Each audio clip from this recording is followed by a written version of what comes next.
It's the Leonard Slatkin 75th birthday party, Pittsburgh style. We're Means it's thrilled early. to have you. Yay. It's going to be wonderful to have Garrick Ohlsson in the Rachmaninoff Fourth Piano Concerto and music by you, Kina, for the first time at Pittsburgh premiere. It's a relatively new piece, and the Enigma Variations by Sir Edward Elgar. What a great concert. Welcome, gentlemen. Nice Thank to you. be here.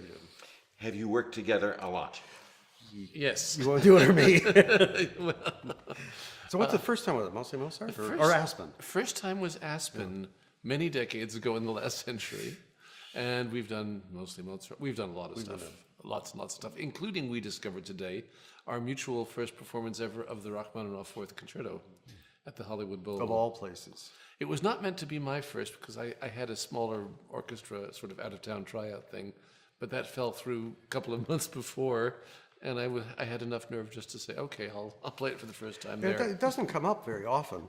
Most pianists don't have it on their roster. And it's not necessarily a piece, unless I'm in the middle of some sort of project, that I would just say, oh, I need Rachmaninoff 4 here. But like all the concertos, it's impressed with Rachmaninoff's signature style, his sound right from the get-go. But a little bit different. Rachmaninoff making an attempt to move ahead chronologically with his contemporaries in the 20th century. But the Rachmaninoff Fourth, does it have some scary moments for the conductor and the soloist? Are they the same? It's very much a piano concerto moving towards the idea of orchestra and soloist as equals. Absolutely, it's the most purely symphonic. All of his concertos are quite symphonic, but there's very little passage work, or either lyrical or virtuosic, where the piano just dominates for pages at a time, which does happen in the earlier pieces. Yeah, there's no big cadenza in this, for example. None. So it's already presaging the Paganini variations in that way. The piece you're doing in Pittsburgh, Kina, is an elegy. Yes, Kina can mean elegy or lamentation. I will be talking to the audience about it. It is on the occasion of the anniversary of what would have been my father's 100th birthday. And the short version is he and my mother, who was a great cellist, my father a great violinist, among other things, were scheduled to play the Brahms double. They'd never played it in public before. And they had a rehearsal on a Wednesday night with the Glendale Symphony in California. The performance was on Saturday night. My father died the night before. He was only 47. And it was a time of great turmoil for me. I didn't really know what I was going to do now that he wasn't there. He was my idol, even though I would say we weren't particularly close in the usual father-son way. But I wanted to do something to honor his memory, and then my mother's as well.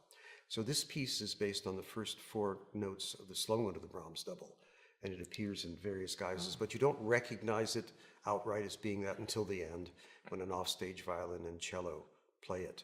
But they only play it in fragments, so that reminds me they never had a chance to play it in public. One thing that we're not able to do here that I did for a couple of the performances is that the cello part, the offstage cello part, is sometimes played by my brother, who's the principal cellist of the City Ballet Orchestra, and he plays on the same instrument that my mother played on. Absolutely amazing. And you write about the state of classical music in the media and our problems with critics. Gentlemen, what's your take on the current state of affairs here? We have fewer critics in newspapers today. Of course, you've had your battles with the critics over the years. Yeah. I'm sure you both. But, you know, in some ways, that's just part of the business. That's how it goes. And they're entitled to their opinion, as long as they say that it is their opinion. They cannot write, so they speak on behalf of everybody. It doesn't work like that, or it shouldn't. But for me, in some ways, even though we see a disappearing press from the printed page, there are more people out there writing about music on the internet. So you have actually more critics now than we used to have.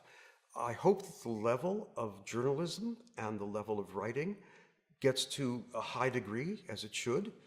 And I don't think we could really be without them, even though there are times when we totally I agree, disagree. even though they sometimes do annoy us and sometimes don't enhance our careers.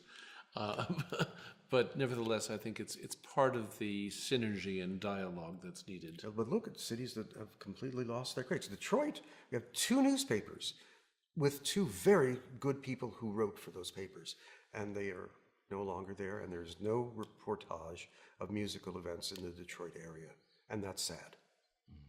That's sad also because people who read a newspaper or an online whatever, especially if it's an online version of a newspaper, might not be music fans, but once in a while they might come across something and think that possibly might be interesting. Whereas if it's not mentioned ever, you can't imagine it. And it's one less avenue, especially for young artists and young composers who used to rely on that to get their information out now. But people are being creative. They're using the internet and other technologies to get the message out. It just takes a while to find that niche audience to get you going. I think 10 years from now, our profession is going to be very different than it is now, just as now our profession is different than it was 10 years ago. Indeed. Such a joy to have you both back in Pittsburgh. Thank you. Please come again soon. We will. Thank you very much. Thanks, Jim.